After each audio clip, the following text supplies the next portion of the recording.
Tanggalin ang mga illegal na istruktura at itigil ang reclamation sa West Philippine Sea. Yan po panawagan ng DFA sa China matapos nitong igiit na teritoryo nito ang Ayungin Shoal. Saksi, si Marisol Abduraman.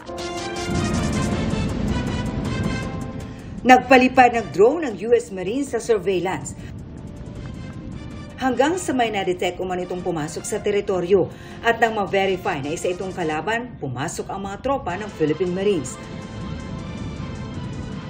Dala ang kanilang mortar at 40mm anti-craft na mga baril. What we're doing here is demonstrating the importance of maritime domain awareness. Bahagi ito ng kamandag o kaagapay ng mga mandirigma mula sa dagat. Isang military exercise sa pagitan ng Philippine at US Marines na isinasagawa ngayon sa Palawan. External defense ang pinagtutuunan. We're learning from them the techniques, the tactics, the procedures, and we're just starting out on this kind of operation. Ito na ang ikapitong kamandag dito sa Pilipinas. Bukod sa pagsasanay sa coastal defense, ang mas matibay na samahan sa pagitan ng Philippine at US Marines, gayon din ang Japan, Korea at United Kingdom ang misyon ng exercises na ito. Pero wala raw itong kinalaman sa sigulot sa West Philippine Sea. We've been doing this for 7 iterations already. So it is without regard to the issues in WPS. Ang Palawan, 106.3 nautical miles ang layo mula sa Ayungin Shoal kung saan nakasadsad ang BRP Sierra Madre.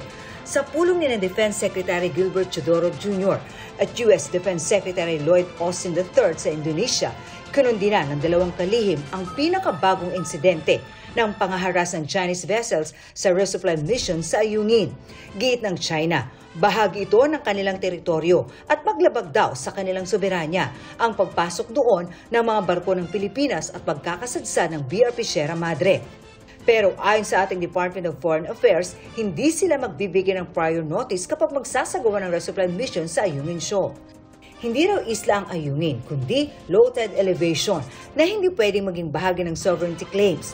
Kung titinan din ang layo nito sa Chinese mainland, maging sa paracels na inaangkin din ng China, hindi ito pasok sa 200 nautical miles na pwedeng angkinin EEZ.